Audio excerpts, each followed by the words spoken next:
Why choose a Sleep Number smart bed? Can I make my site softer? Can I make my site firmer? Can we sleep cooler? Sleep Number does that. Cools up to 8 times faster and lets you choose your ideal comfort on either side. Your Sleep Number setting.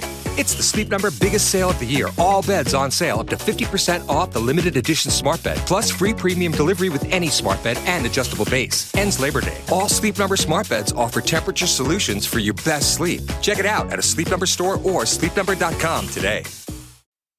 Audible's romance collection has something to satisfy every side of you. When it comes to what kind of romance you're into, you don't have to choose just one. Fancy a dalliance with a duke, or maybe a steamy billionaire. You could find a book boyfriend in the city and another one tearing it up on the hockey field. And if nothing on this earth satisfies, you can always find love in another realm. Discover modern rom-coms from authors like Lily Chu and Ali Hazelwood, the latest romantasy series from Sarah J. Maas and Rebecca Yarros, plus Regency favorites like Bridgerton and Outlander. And of course, all the really steamy stuff. Your first great love story is free when you sign up for a free 30-day trial at audible.com/Wondery. That's audible.com/Wondery.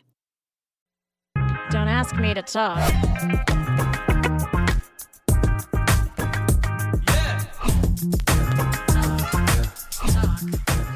It's Don't Ask Me to Talk. I'm Eric Ryder, one of your podcast pals, along with my good buddy. Hey, along with your good buddy. Hey, it's me. I got to make it excited while the sun shines, right? Yeah, I got excited. Hey, everybody, it's me. I am Stacey Heller. I am the other co-host, and today we have my sidekick Cole with me. So if you hear him meow, is on the desk, on the keyboard, ready to add his 2 cents. Can't wait. Can't wait to hear what he thinks about our top topic for today, which is hobbies. I know what his is. Big thank you to the Wheel o' Topics for selecting that one last week. It's one that we haven't really talked about, so I'm kind of excited. Yeah, I'm not sure how much I get to say, but we'll find out. You have hobbies like spilling oatmeal and eating oatmeal, right? And making tea brack and going to the coast. Those are hobbies, right? That's a hobby. Yes, absolutely. So anyway. So how's your week been? Well, it has been good. So hey, the ankle issue is kind of coming back. So it turns out that maybe steroids are not the long-term solution that I had hoped would be. So I'm going to be coming back from the lake house here soon, and looks like I am finally going to have to go to a foot and ankle doctor. So that's kind of a bummer. Well, no, I mean, that's a good thing in that you're actually getting professional help instead of the random ramblings of Rick Massey. PA, Rick Massey. Right. And my gemstone healer and Beth in bookkeeping. And right. So somebody with some actual knowledge of the human anatomy is finally going to take a look at this thing. Yes. Have knowledge. It's just maybe not about what's going on with my ankle. That was my point exactly. Yeah. So, yes. So I think that is a good thing.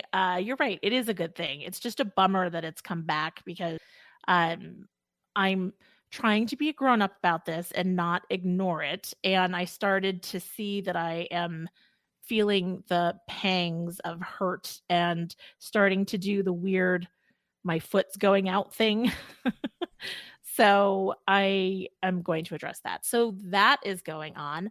I officially hate paint by number because they need to do, you know how with books they have large print? Well, they need to do large print paint by numbers. I got a paint by number thing because I thought, oh, this will be fun. I've been doing watercolor. Let me do something a little different. You're talking about like the coloring books for kids. No. Where you paint instead of color with crayons. I am talking about much evolved, like kind of canvasy paper that you get with all the thin brushes and all the paints, and you can get like these beautiful scenes and the whole thing. It's big and frameable. Okay, so they've taken this concept for kids and made it more for adults now. Oh, yeah. I had no idea, but this sounds like this is one of your hobbies. Okay, yes, it's a hobby, but it is not the hobby for me. I almost as quickly as I picked it up, I have put it back down because they are so tiny. And the brushes, when they're that small, like the brushes are the usual length, but it's like literally like, hey, 4 cat hairs that you're painting with. And deal is, but it's just too contrived. It's not fun, and it is a hobby that if you have 20/20 vision, maybe that's better for you. Good for you. It came with a magnifying glass thing. Like, Oh, does okay, that for tell the you real, something? Yeah, real detailed stuff. I mean, the entire painting. It may be the painting that I picked. It's like a scene, but honestly, it is not the hobby for me. So I will not be talking about that during the hobby segment. That reminds me of seeing the Ripley's Believe It or Not brochure for the Ripley's Believe It or Not museums. Mhm. And how they had at least in the San Francisco one, a Bible verse written on a grain of rice. Remember that stuff? Yes. Yes. That This was is what somebody's it feels hobby like. at one point. Yeah. Well, you know They what? clearly had very good vision. I think I'm going to have to get my eyes checked. And I literally today untaped it because I had taped it down on a board so that it wouldn't. And I was like, that's it. I can't take it anymore. It's going in the trash. And so, uh, yeah, the hobby thing, when we talk about it, it's interesting because it also may be an ADHD trait because it's like people with ADHD tend to be like, you know what? I'm going to go all in on fill in the blank. And then we sort of do. And then we're like, okay, that scratch got itched. I'm done.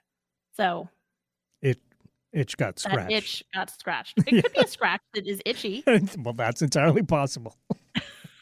Okay, we also don't focus on details. Right. So the detailed paint by number was not good. So that's something that I did this week. And then the highlight of my week yesterday, I finally went into the town of Tenasket, which is a neighboring town close to Oroville, where our lake house is. We pass through it all the time. I go to the mobile station. Pete gets his vanilla cappuccino from the gas station convenience store. I get my snacks, the whole thing, but we never ever have wandered through the town. The town has some really cute little shops. Yeah. Most important, we finally went to Rooster's Espresso Barn or whatever. It's a drive-through coffee place, and they have soft serve ice cream. I got a cup, vanilla chocolate twist. Pete got a cone, chocolate. We each got a medium. It was massive. $6 for both. Sounds good.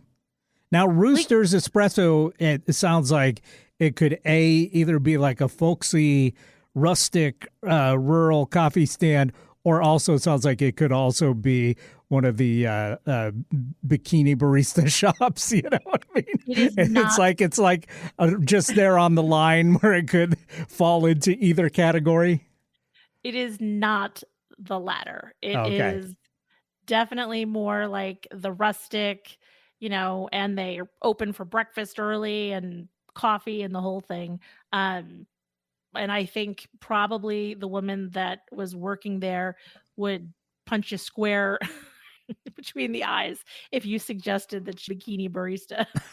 I'm not suggesting that she is. I'm just saying I know, but the I'm just name saying. could fall into either category. Yes. It definitely could. But this is definitely the folksy, country type I vibe. figured as much. I don't see you and Pete going together to a bikini barista drive-through.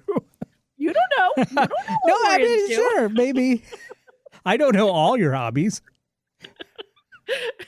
It was Pete's hobby. I mean, if you can't see well enough to paint by numbers, then maybe he can convince you into anything. I thought she was wearing a t-shirt with a bikini painted on.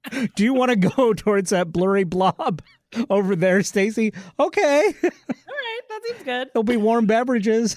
Sounds good. Exactly. Yeah. But remember when things were $6? To get, and I will tell you, the cone that Pete got was like, and I'm like, when did something ever cost $6? No, I'm sorry, $3 because we got two somethings.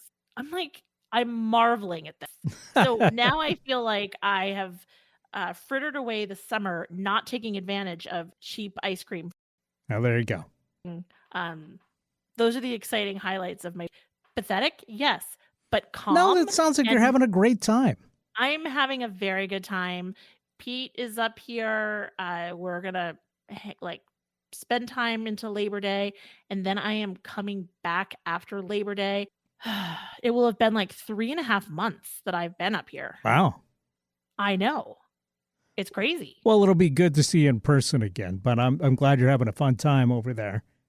I definitely am, and I will miss it for sure. But this week we have decided that there's a ton of things that people around here tell us about, like the District Wine Village in Canada. It's supposed to be great. It's like this big space with a bunch of wineries and a restaurant, and it's all kind of done in the round so that you can have your wine from anywhere and sit. There's apparently a lake nearby called Blue Lake that is like glacier, beautiful blue water. Never been. There's just like all of these things. We have a tendency to get here to Veranda Beach and just kind of plunk ourselves into our cottage life. And we don't take advantage of the things that are right around us. There's a hike that is apparently awesome. That sounds hideous, especially with the ankle issue. Maybe save that one for next time. I think, unless there's a chairlift, which I don't think there is, that one's going to wait. But, we just keep hearing about all of these things, like Tenasket yesterday. We're like, we've never gone into Tenasket and wandered through town. It seems silly, but also it's the next town over. Like, come on, guys. So that's what we're doing this week. Every day, we are taking a page from our cultural blind spot segment where we check things off slowly, our cultural blind spots, and we are doing environmental blind spots, or like doing where some we live. Scenic hobbling. Yes. Yes, that's what we're doing.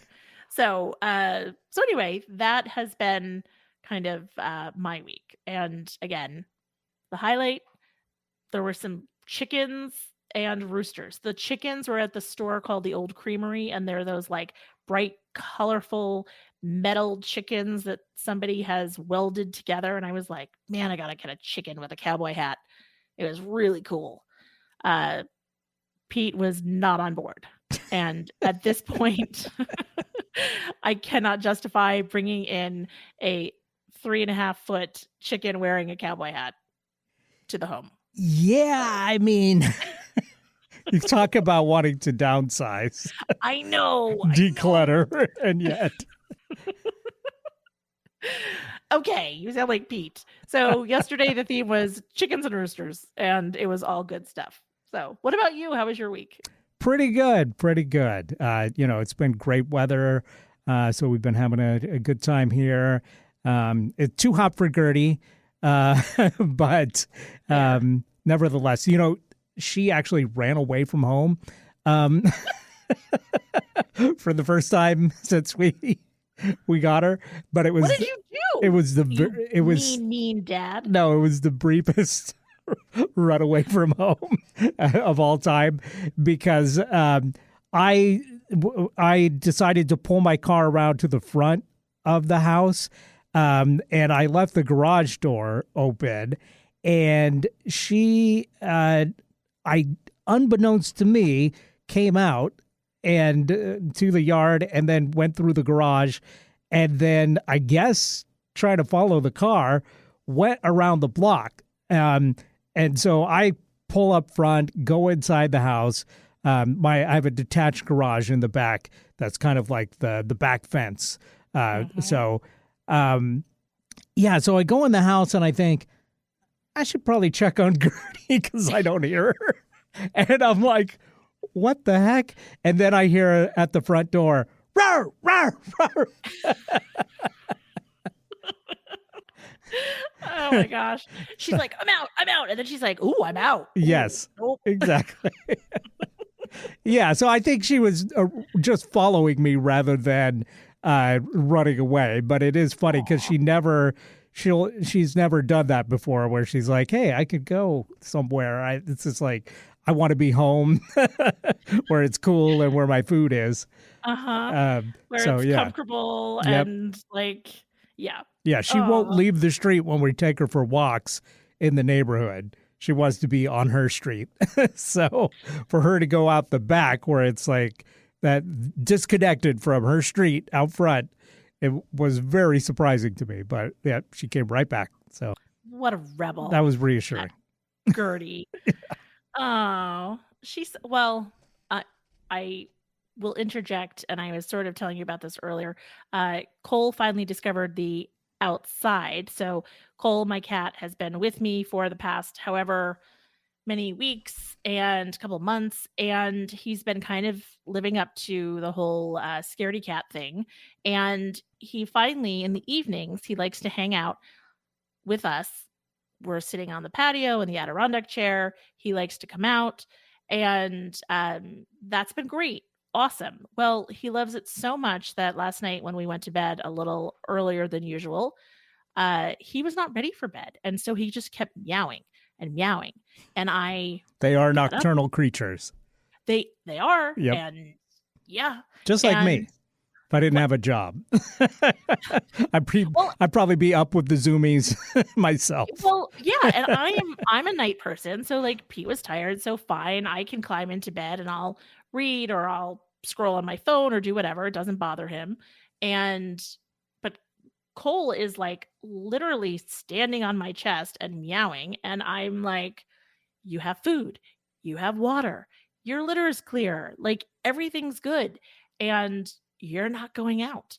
And so then we played this ridiculous game of chase where for some reason, like, when you just get really so mad. And so I just was chasing him around the house, up the stairs, down the stairs, like in the living room. And then he'd like hide and then he'd zoom past me. And it got to a point where I even started to laugh because he would run into our room and he would like boing across the bed, like over Pete, who's sleeping.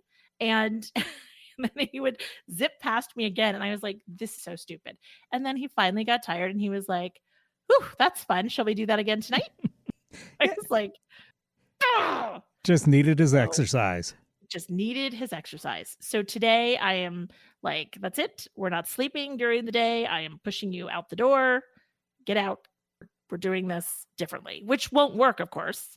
That won't work. All right. Anyway. So what else has gone on with you this week?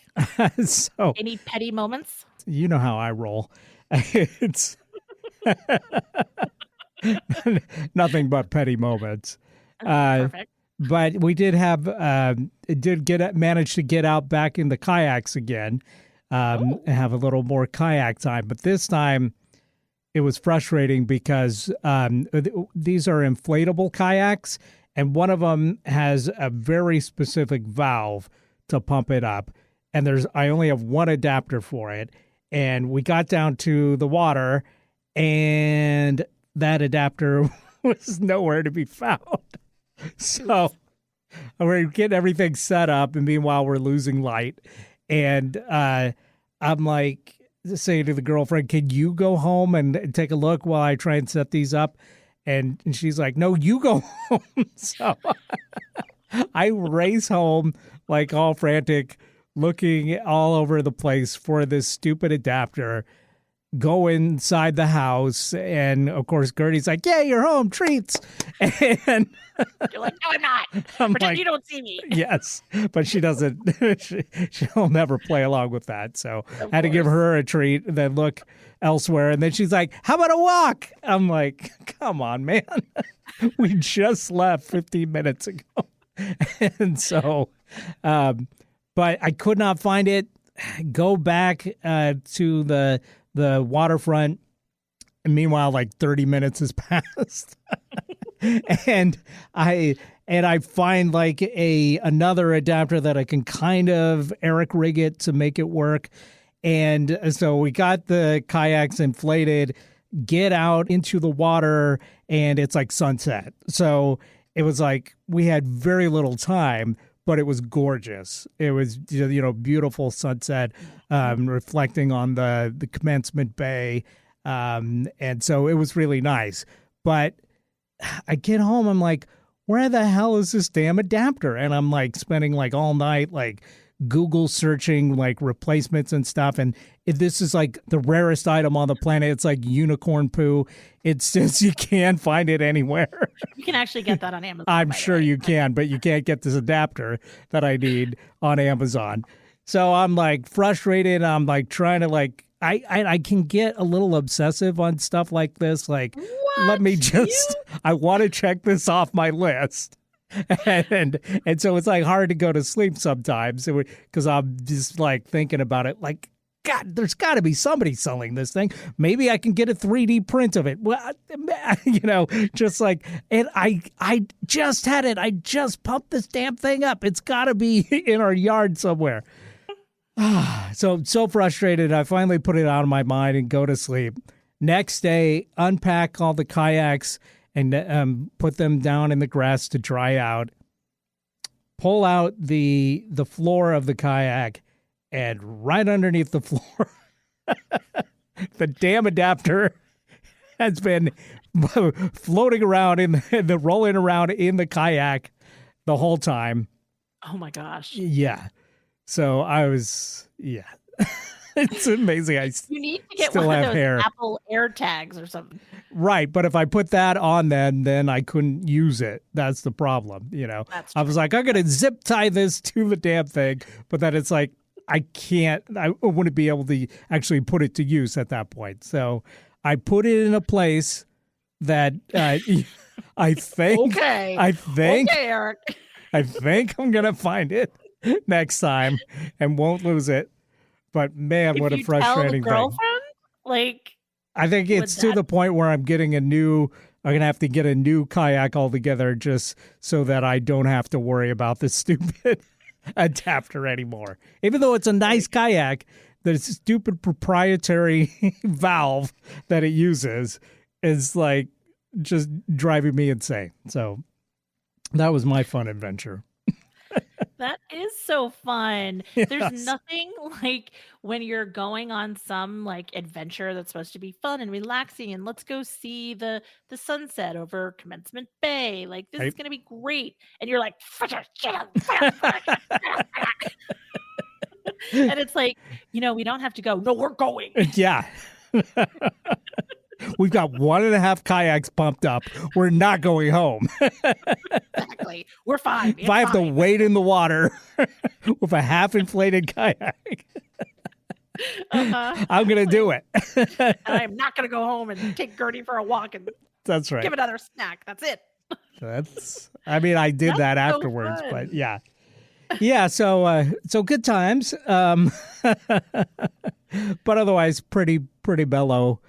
Fun week. I did watch some more movies, of course. I watched something, and you are going to be so excited. Nice. So excited. Well, we I can can't talk wait about to that in our cultural blind spot segment coming up. And my understanding is we actually have, could it be a Dear Krabby question? Yes, we do. I'm so Awesome. excited. Well, Yeah. let's take this break. We'll come right back and we'll dive right into our 2 weekly segments right here Let's on Don't do Ask Me to it. Talk.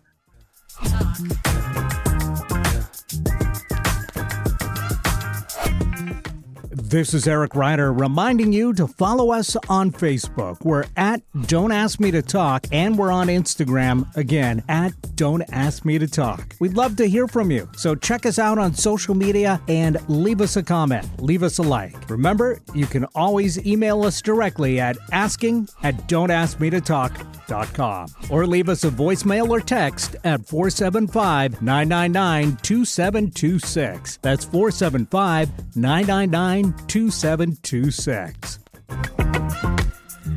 And we're back right here on Don't Ask Me to Talk. I'm one of your co-hosts. I'm Eric Ryder. Hey, I'm the other one. I am Stacy Heller, and I am kind of excited about our Dear Krabby. Yes, yeah. And for folks that don't know that are joining us for the first time, first of all, welcome, welcome, welcome. Not sure I said that on the first segment, but if I did it, then just know that you are welcome every week with us. We love having you along for the ride. And this is a segment where we put our heads together and form the super advice columnist known as Dear Krabby.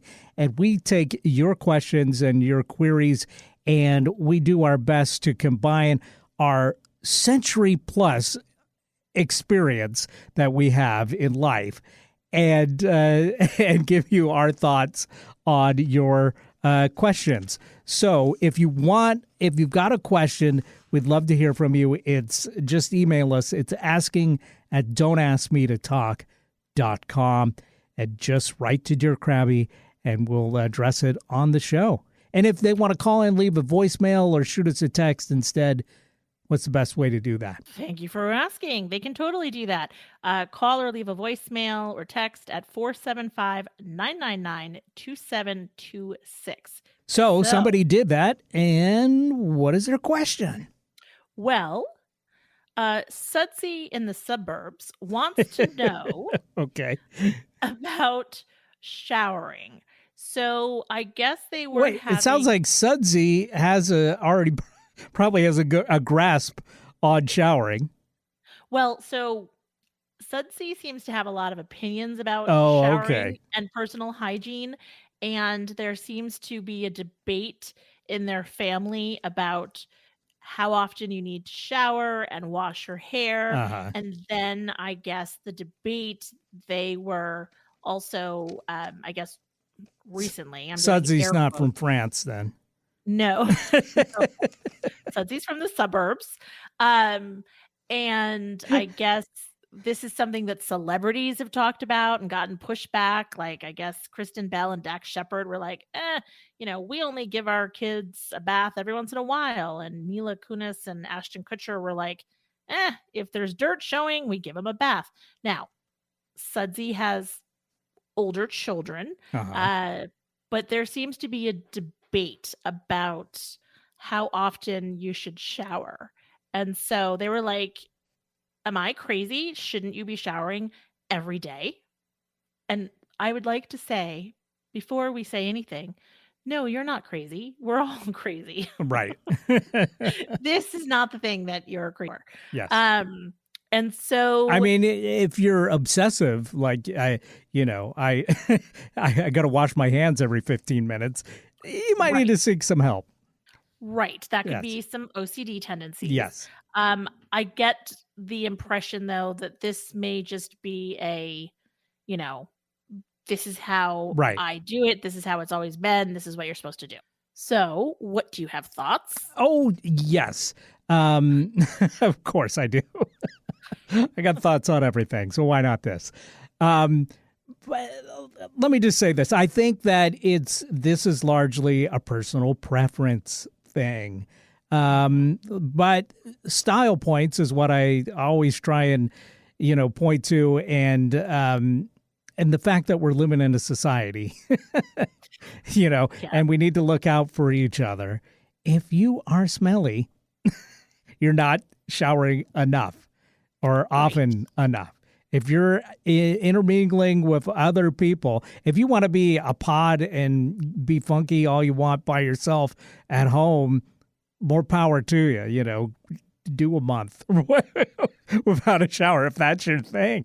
I don't think it's healthy, but, but once you're intermingling with the populace, you should make sure that you're clean and not stinky. So I got to say, when I was a kid, showering and taking baths did not seem like a fun activity to me.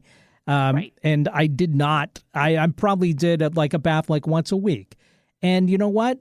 I don't think I was that stinky. When you're a kid, before you've got like the hormones and you start like sweating and your armpits start making smelly things, I mean, prepubescent, I think is what we call it. Yeah. You can be okay with, just washing your face and your hands and, combing your hair and stuff. But once you into teenage years, you can kind of start being a little bit gamey if you're not showering on a regular basis. Gamey. That's awesome. But I mean, many like dermatologists have commented on the fact that we possibly shower too much in this country by showering every single day and using the harsh soaps and shampoos and stuff that we use.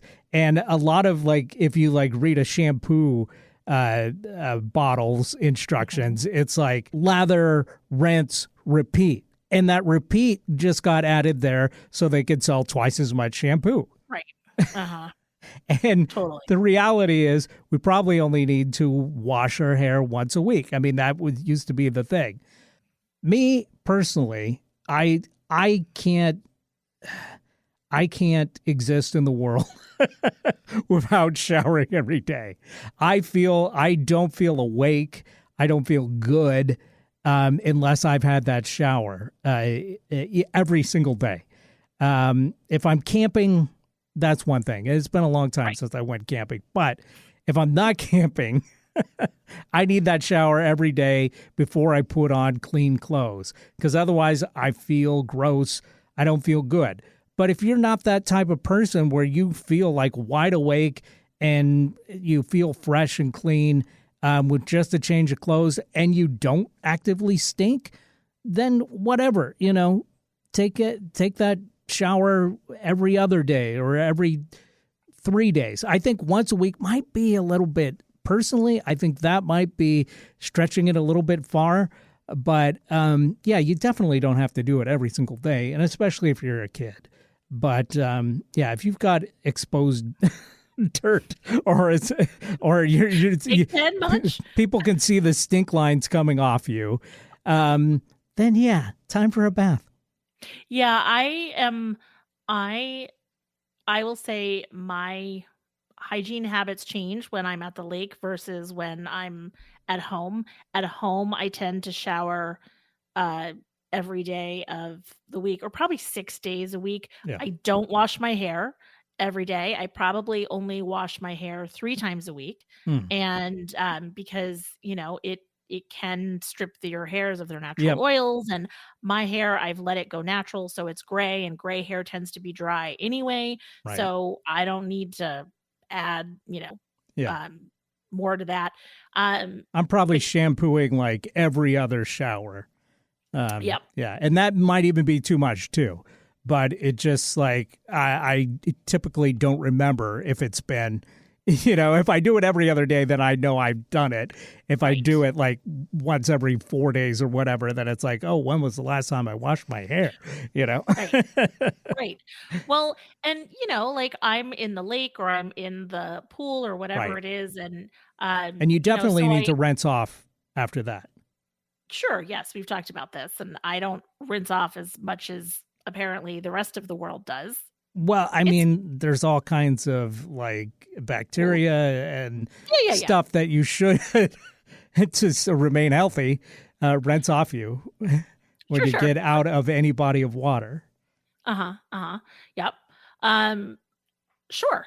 And I will take that under advisement, but that is not how I roll. And so okay. I think I'm understanding what's going on with your ankle, but go ahead. Oh, please. But generally, I think that, there are people that shower at night, especially it seems like people with long hair. There are people that shower in the morning. There are people that shower, a few times a week. There are people that shower every day. To your point, it's personal preference. There is, as long as you are being hygienic and you're not impacting the environment and the people around you with your body odor, and by the way, a little spritz of perfume does not cover up the body odor. No, it doesn't. It just smells like perfumed body odor, right, which is worse. Yep. And so you need to take care of yourself. It almost starts to become like a mental health thing if you're not taking care of yourself. If you can smell it on you, other people can too. Yep. But that said, Sudsy, I don't think that you need to demand or, insist. I think that there's room for personal preference in this. I don't think we have to dictate how often the rest of the family gets sudsy. Agreed. I mean, it like if you've got kids and they're out playing in the dirt, they're making mud pies or whatever, that sounds like shower a day. You know what I Right. mean? But if they're just living their normal life, going to school, whatever, if they're not, rolling around in the dirt, then, they could probably skip a day, maybe And it two. sounds Yeah. like Sudsy, from what I'm gathering, maybe the kids are older. And so the argument that you can make is with the hormones and everything that are raging, Right. like if all of those glands are opening up and singing hallelujah in the form of sweat and stink, then, like, hey, it's part of that talk about what's going on with your body. That said, you'd be surprised, like, know how your kid's body reacts to like acne and that kind of thing, because you can actually shower too much and dry out your skin Oh, too yeah. much, which causes issues. So, it's really everybody's epidermis. It's personal. Yep. So, yeah, so there's no shame in being not sudsy all the time. But Good point. thank you for the question, and Great question. I suspect that it did not completely go the way that you wanted it to, but that's okay. We listen Well, and we don't you judge. can let us know if that's the case. Yeah. Yes. I again, I'm reading between the lines that it was like, that's crazy to not want to shower every day, right? And again, so okay.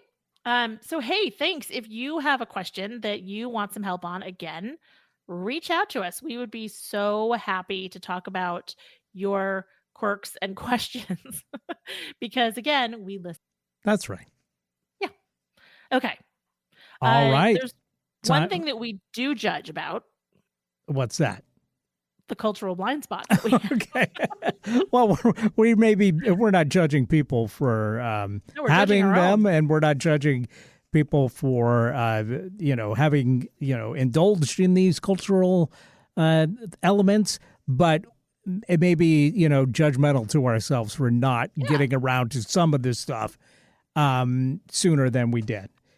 Yes. And that's what I mean. yeah, and this is the segment where you and or I will try and check something off our list of a cultural phenomenon that we have not engaged with in our lifetime for whatever reason. And then we're finally getting to it. And a perfect example of this is when we watched the Godfather trilogy, and neither of us had seen that before. So, yeah. So I know I checked one thing off this week. How about yourself? Yes. Yes, I did. Are you ready? I am ready. I watched RoboCop. Finally.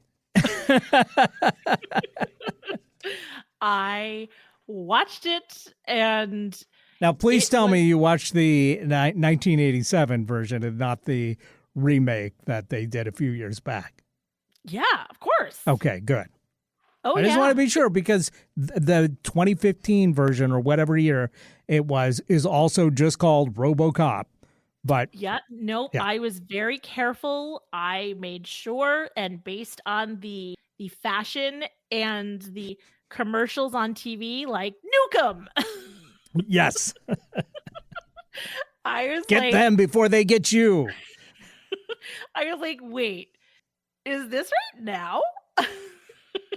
Right? I mean, right? I was like, wow, this is fascinating.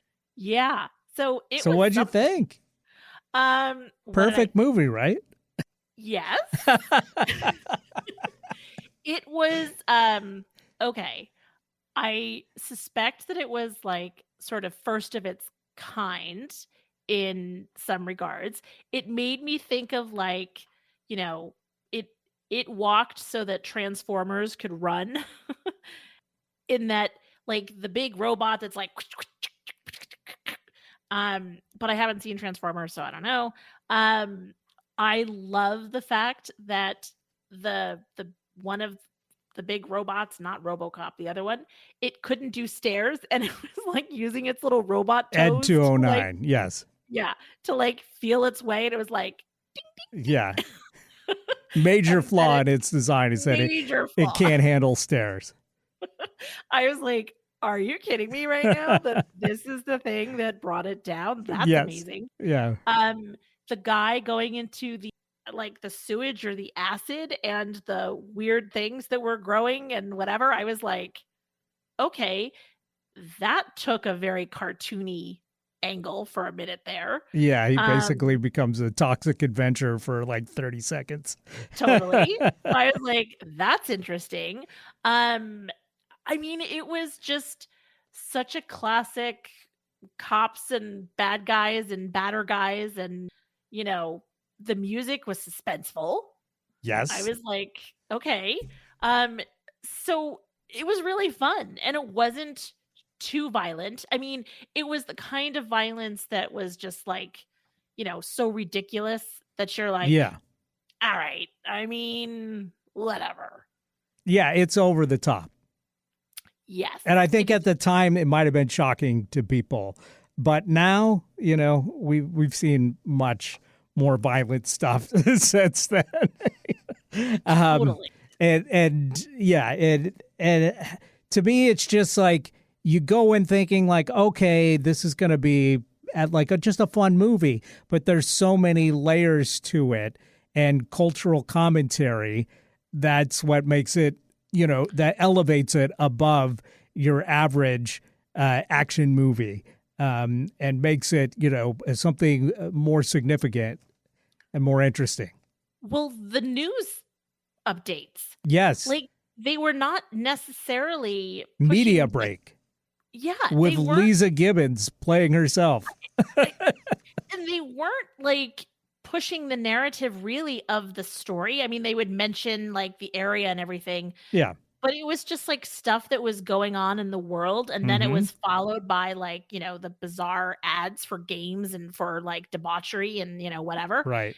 And it was just like, what is going on in this world? And then when you look at, the world right now, you're like, oh, it was that's extremely what's going on. prescient. Yes. Yes. So from that standpoint, and like I was like, oh, poor RoboCop. Like, where does Son go and his wife? And then I was like, wait, when he lived in that house, was it like, I guess this is supposed to be in the future. And so like everything's so automated and everything. So that was fascinating. But then it's weird to see like the future, but I'm like, and you're wearing that? The 80s are not back that much. So yeah, it was, you're right. Like you could watch this on multi levels and have satisfaction. Like, the bad guys movies, the action movie, the political commentary, just the, world commentary, human nature comment, like just all of the stuff. It was fascinating. Yeah, I love also that they pretty much cast against type, but everybody's amazing in it. Like Kirkwood Smith, you don't automatically think, oh, that guy's a badass. He played Red on that 70s show, the dad, who's grumpy, but not like a criminal mastermind. No. But he's amazing in RoboCop as the leader of this gang of thugs. With his little glasses on. Yes, exactly. Yeah. Totally. I mean, I was just like... And Peter Weller as RoboCop himself, the reason why he got cast is because that he was kind of skinny. And so he had a jawline. Yeah, and he has a great jaw and great lips. And so he looked really good in the costume, which I guess they didn't have until like weeks into filming. Because Really? yeah, they didn't have the costume finished. They had like a original concept. They figured that didn't work, and then they finally got this costume. So they were scrambling trying to film all the scenes without RoboCop before they finally got the costume and put him in it. Wow. And then apparently he had like a different concept on how to do the robot moves and stuff. And they're like, oh, this is bad. they're like, this is not going to work. And so Peter Weller actually like quit for a minute. And they're like, okay, well, I guess we'll get a replacement. We're this far into the movie and we got the suit. So, and he decided to come back, and then he just nailed it.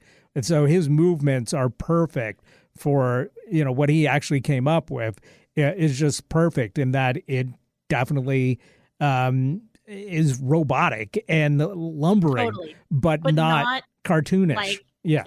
I was going to say, there was one moment in the whole thing, because I kind of was watching that, and there was only one moment where I was like, all right, you went a little like, the classic robot-y type thing. Yeah. But generally it was like that, stiff, like how you take angles, Right. like, how you would move, kind of no sudden movements type thing. And even when he did his little twisty gun move, Yes. it's like it's on a hinge, so it would make sense that he could do that kind of movement, Right. but he still did it in a way that it was like, okay, this is pretty good. Yeah. Yeah. Yeah. So it's a great movie. it was very enjoyable. I'm glad you was finally like, got to check it out. I finally got to check it out. I don't know that I feel like I need to see 2 and 3. Yeah, they are much lesser movies. But if you're bored someday, I think 2 at least has some stuff that's pretty fun in it. But yeah, I was happy to see, and maybe it happens in 2 that there wasn't like a romance between the robot and the partner. Absolutely, yeah. Like, it was actually really nice that it wasn't like, some ridiculous thing. It was like just somebody who recognized a partner, and, there was sort of that human connection piece and trust that's built up in Right. a partnership. And it was just nice. I was like, please tell me that they're not going to do some stupid romance. And they didn't. And I was No, like, they didn't. nice. Yeah. Nice. Yeah. Yeah, it's nice to see Nancy Allen get to just play a good cop, and not just be fodder, romantic fodder. For any other movie from this era, action, movie would have definitely made her the romantic interest, regardless of the fact that he's, only like 10% man left, Right. Right. I was like, oh man. And this guy getting shot at like, twice to Yes. be like, decimated. I'm like, are you kidding me? Like, And- now we're just insult to injury. And those closing scenes are just some of the best lines in cinema history, I think. The Murphy, I'm a mess. And then his response, they'll fix you. They fix everything. They fix everything. It's so like heartbreaking and brilliant and funny at the same time. It's so rare that you get like that many layers in one movie, like so many tones that all somehow magically work together. And then the same thing with the very closing line where he's like, nice shooting, son. What's your name? And then he spent this whole time kind of going back and forth. Is he RoboCop? Is he the cop the person that he was before he became?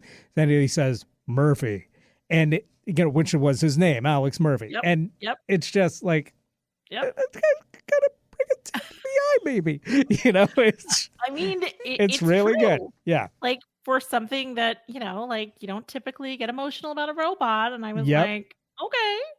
And I'm telling you, it will forever tickle me that other robot, like take its little robot toes and Yes. try to figure out stairs. Oh, you notice it kind of like cries like a baby too when it's like its legs are kicking up and down, like ah! And he like just turns around to look at it like loser. Yes. And then walks out. Yes. It's So great. anyway, I knew you would be tickled, and so I was like, all right, I am watching that. So, but you also have spoken so highly about it. I was like, oh, for God's sakes, let me see what this is about. It's funny because it's one of those things that I knew I always liked it, but it wasn't until like rewatching it again recently that I was like, damn it, this may be one of my top 5 movies of all time. You know, it just reminded me like this thing is damn good.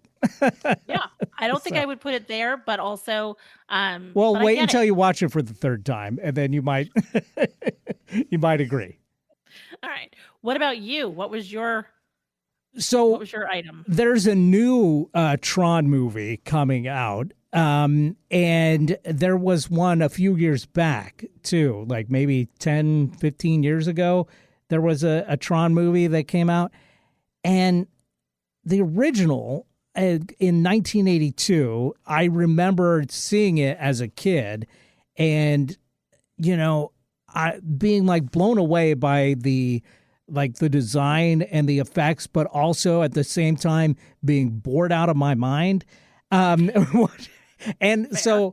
so I always thought like, okay, this movie can't be bad. It's got to be the fact that I was like 5 years old watching this thing and just not understanding all the subtle, complex thoughts that they were trying to convey.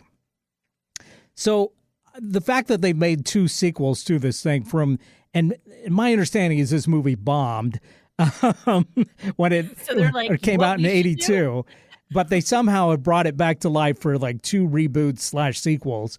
So I was thinking, I got to check out Tron from 1982 again and give this a chance now that I am an adult and can finally fully understand all the textures and subtleties and hidden messages and stuff. And I got to say, And I think have I a was feeling- right when I was 5. This is a bad movie.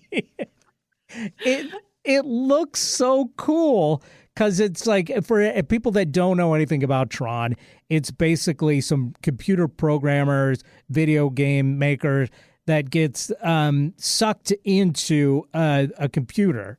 And basically, there's a master control program that's basically taking control of all the programs. And he basically makes all the programs play video games within this computer to like tire them out and then basically absorb their skills and whatever. And so you would think, okay, that's kind of a cool concept.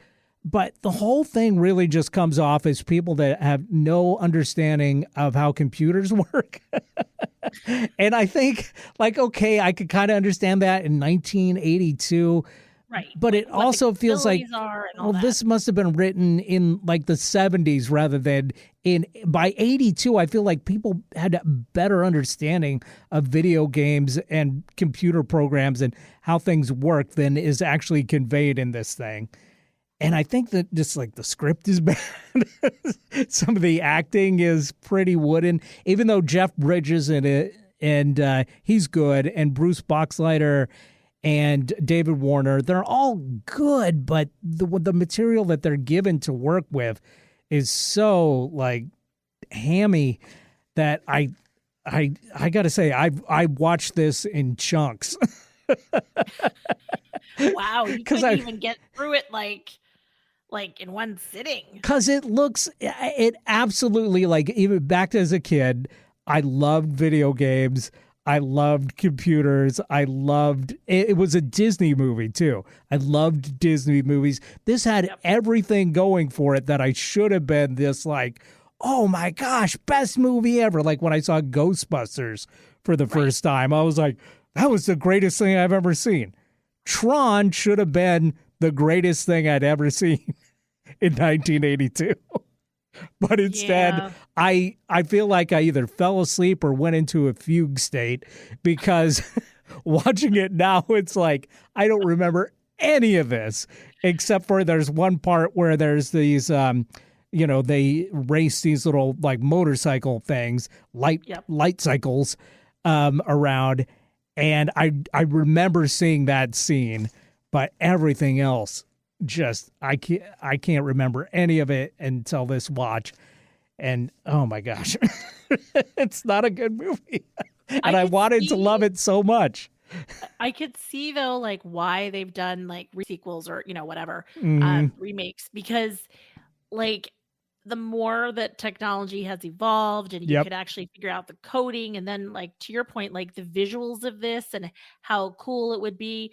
But I mean, it's like whatever, like that movie Wreck-It Ralph or whatever it is, where the video games all like commingle. Right. Like that's done better. Oh, Like absolutely. in terms of, like, okay, this video game's now going into this one, Yeah. and like, collecting all the little things and that kind of thing. Yeah, I do remember that movie, like it was supposed to be real slick. Yeah. Well, I got to say, it still looks really cool. I don't know exactly how they did all the effects. I'm thinking that for the most part, it was mostly animation. And I know this is one of the earliest uses of CGI. And the way that they work with the limitations of CGI back then is brilliant, because it really looks like video games from 1982, which are Right. not that complex. The graphics are not that great. So to put somebody in that world, it's going to look, it's going to look bad, but it's Right. going to look cool. And they did a good job of reflecting what they were trying to portray, I think. And the effects that they used and the way it looks is really cool. It's a visually very interesting movie. But man alive, if they just come up with a better script, this could have been like, one of those movies that people talk about like, oh my gosh, what a groundbreaking, amazing film. And instead it's like, ugh. I'm gonna have to catch the second half next week because I can't take this all in one sitting. Now I haven't seen the sequels or reboots or anything, so I may attempt watching one of those. I don't know. Maybe once it's on Disney Plus and I don't have to spend money on it. But man, I even though I had heard like, okay, this is not like a fantastic movie, for me, I just assumed that was just because this was stuff, real nerdy stuff. I figured this is real You're nerdy young, stuff. you don't get it. People forget there was a time that real nerdy stuff was really looked down upon. People did not like real nerdy stuff. Now it's like a whole different world where real nerdy stuff is, people are like, yeah, we're all on board for the real nerdy stuff. So it's Revenge of the Nerds, man. yeah, so I assumed that the reason why people didn't like that movie is because it was real nerdy stuff. No, it's because it's bad. Sorry. Well, excellent. You have saved me from having to see Tron then. On my, No, you don't. I can go in other directions. Yes. But I will say I have become very influenced by our segment, and enjoying like the, what's something that I haven't seen. And, it's amazing the conversations that it elicits when you tell people what you're watching and why. Yeah. I have to say, I would love to hear from listeners and have them share like some of the things that potentially they've been inspired to go watch something that they had never watched, or read something they've never read, or whatever it is. Because when you have this conversation with friends and family, like what's something that you've never seen that everybody talks about? Right. People have so many things that they reference, and everybody's got them. So, hey, we would love to hear from you. Tell us what you haven't seen. Yeah, or what's tell your us- cultural blind spots? Totally. I'm like, hopefully we've inspired some people to go out and check some boxes off themselves. I know I still have so many really big ones to come. Like I've never seen Casablanca or Gone with the Wind. Some of these like really big all-time movies that people still talk about that I'll have to get to eventually. So there's many more to come. But yeah, this week, sorry, Tron. Well, and I will say, in having this conversation with my daughter, she shared that the New York Times came out with a list of the best movies of the 21st century, the top 100 movies. So I will have to share that with you, and we'll have to see how many of those items we can check off. Yeah, there's tons of these lists, and I'll say the inspiration for me to get started on this journey was the AFI's top 100 movies of all time, the American Film Institute. And I went through that and I said, oh, I think I've seen 15 of these. Ooh, I got a lot of viewing to do. So, it doesn't even have to be that list. You know, there's, like I said, Tron is not on that list by any stretch, but it was still one of these things that I needed to see as an adult to understand what the hoopla was about. So, no pun intended. 100%. Yep. All right. I love it. Okay, well, let's take a quick break. And then when we come back, we are going to talk about our topic of the week from the Wheel O Topics, which is hobbies. Absolutely. Stay tuned, everybody.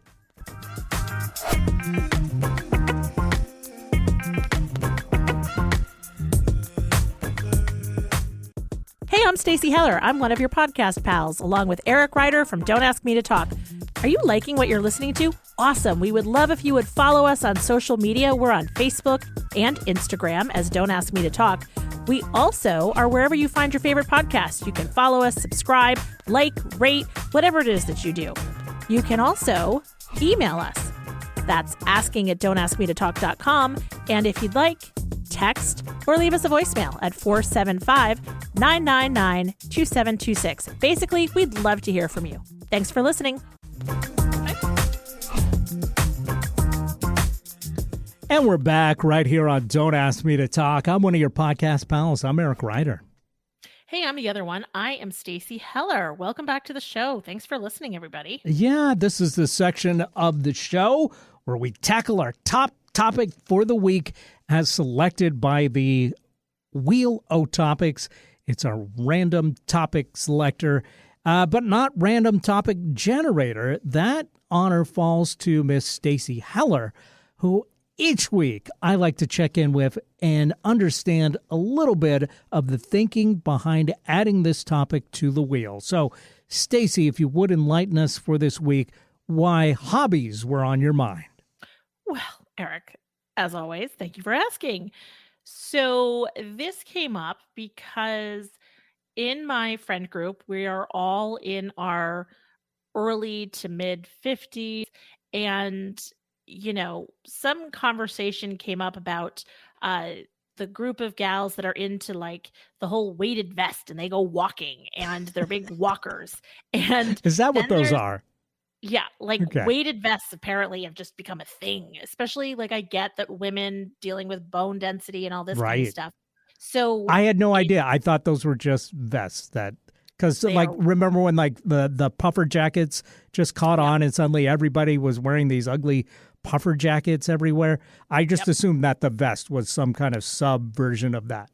Yep, no, this is like these weighted vests that everybody's wearing and going out walking. And then there's the birders, people that are suddenly noticing birds and like they've got out the binoculars and they've got their birding book and you know, they're like, "Oh, I think I saw the, you know, Pacific Northwest warbler," and you know, like blah blah blah. And so there's the people that are into that and then, you know, so we sort of got chatting about that. Then we were talking about the COVID inspired hobbies like making sourdough and how that became such a thing.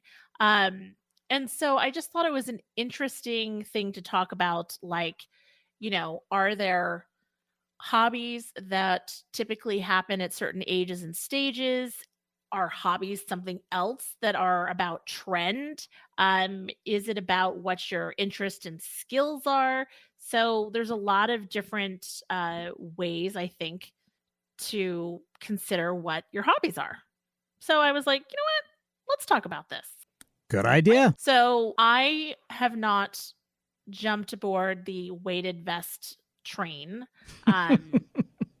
That's not really in my hobby. And I do think for some people, like walking, or like I have friends that do stand-up paddleboard, and they're doing it for exercise, but they're also doing it socially. So I think of those things as more of hobbies versus just working out. Yeah. And so I would put that in the hobby category. And the physical prowess and activity is really not one of my hobbies. So Unfortunately, it's not mine either. yeah, I can check that one right off. All right. And so, but then the birding thing, it seems like once you become of a certain age, apparently, like, have you seen last year, especially around the holidays, everywhere on social media, there was the like, get the bird feeder that will like, it's like a ring camera for a bird feeder, and you check out what birds have come to your bird camera and the feeder, and you can see them and identify them. And like, this was a huge thing. No, Yep. I didn't know about that. And I gotta tell you, I'm noticing birds. Like, I not trying to be part of that particular hobby. I'm just noticing birds more. And I'm like, what the heck is that bird? That one's dive bombing me. And like, oh, look, there's a Canada geese. It's coming from Canada. I wonder if that makes it a Canadian Canada geese. Like, these are the thoughts that go through my head. So with that in mind, what do you think about hobbies? I think hobbies are great. And I think that does it for the episode. Yes. No, hobbies are great. I mean, I think that there's so much research that shows that this is good for us, as we age, especially to keep our minds sharp. I think there's hobbies that can become bad if people become too obsessive about them. And then, they spend, if gambling is your hobby, that can be a dangerous thing. You know what I mean? If you don't establish limits right from the beginning of, I'm going to walk away, the moment that I lose my spending money that I have for this. I think you're talking about maybe Kim. Yeah, exactly. And, if your train collection, it ultimately takes over your house and you got to, lease a warehouse or something, that might be too much. But the thing is that, if it's bringing you joy and it's not bankrupting you, I think it's a good thing usually. But it is funny how like people have judged, I feel like especially men's hobbies for years and years, especially older men's hobbies, like as being sad or lame or pathetic. You know what I mean? Because like, I think it's because it feels like you bring up trains. My father-in-law was a train enthusiast, and maybe it's because it feels like you're like revisiting a childhood lost. Yeah. But what's wrong with that? I don't know. It seems pathetic for men. That's what I'm saying. There's all this judgment. But the reality is, if it's making them happy and they're able to have some, alone time, and not, they're not out there, cheating on their wife or whatever. Instead, They're in their basement playing with their caboose. No pun intended. Nice. What's wrong with that? I mean, I think this sort of thing, and their world building, you know what I mean? It's the same thing that maybe a writer would be doing on the page, but instead they're doing it with physical objects, and creating a little world for themselves that they can have some fun in by themselves. There's nothing wrong with that. I think that's all healthy and good. May not be my hobby. I got to say, though, when I see like a cool model train setup, like at the Washington History Museum in Tacoma, I kind of want that. I'm not going to do it because I think like, oh, that's like going to be way more clutter in the house. That's going to cost me a lot of money. So these sort of things keep me from indulging in every one of these hobbies that I think like, oh, that's kind of fun.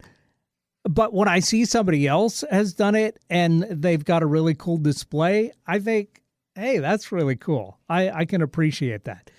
So yeah, hobbies are a good thing in my book. And I think we could all stand as a society to be a little less judgmental towards other people's hobbies. and kind of just to understand that we ourselves have hobbies that are probably lame in the minds of other people.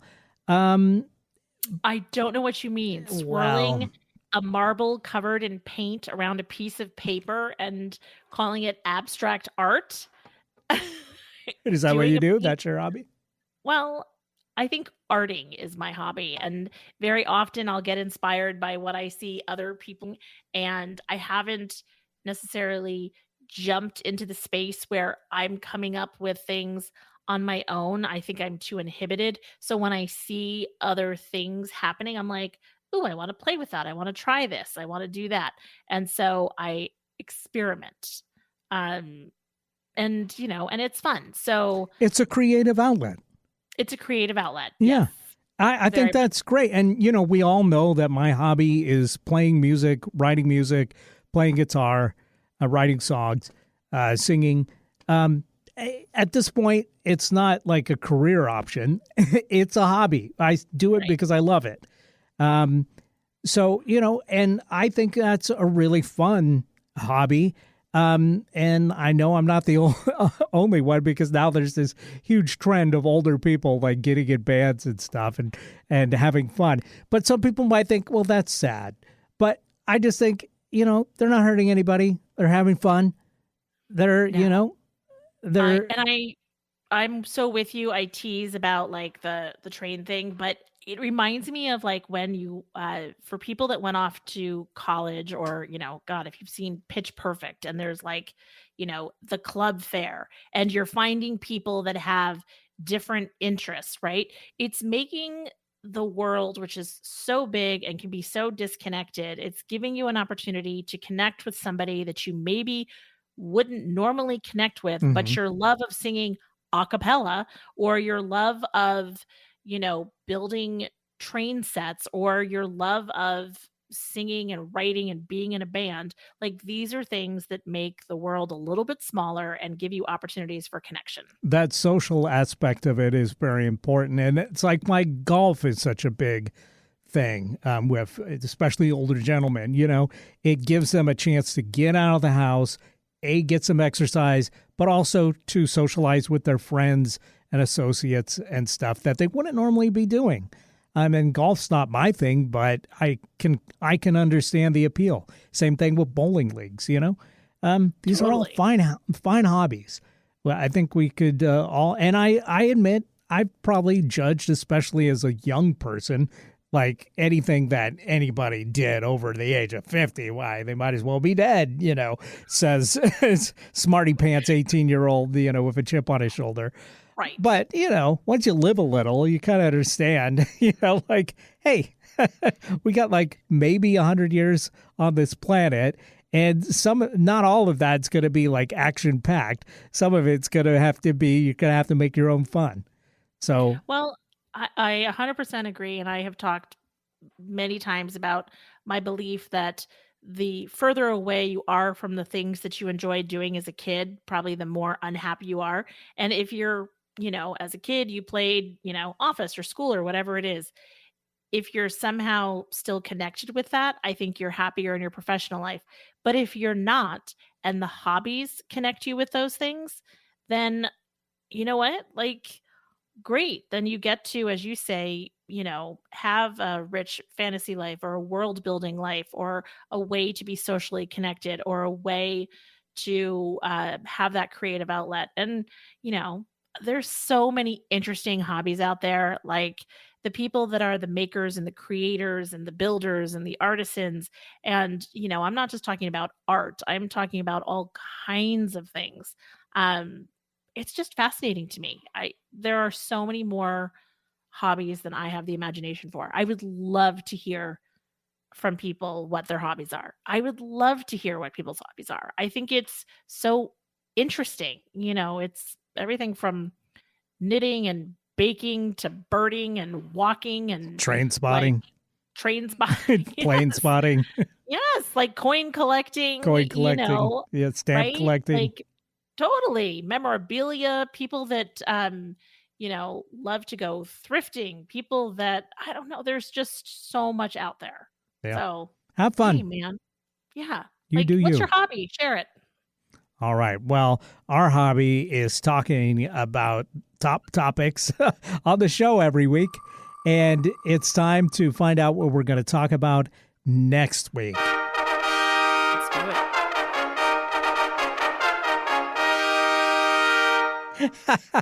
Uh-oh. I know exactly what you're asking with this, but just the way you've written it makes me laugh. Tell me. Can you guess what it is? No, because I don't have the wheel in front of me. Okay.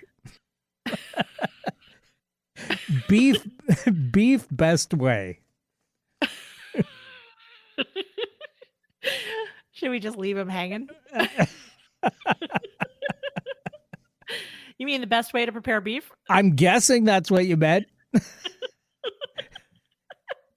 I like my beefcake wearing nothing but a pair of overalls. Beef best way. We will find out next week what that's all about. But for now, we got to go. We are well over time here. And by the way, if you're listening on the radio and you like the show, do subscribe to the podcast. There's always much more content in the podcast edition. We love having you on the radio, listening in any way you get the show. But if you really love the show and you want the full version of the show, please subscribe to the podcast wherever you get your podcasts. Exactly. Thanks for listening, everybody. Have a great week. We'll chat with you next time. We love you. Have a great week.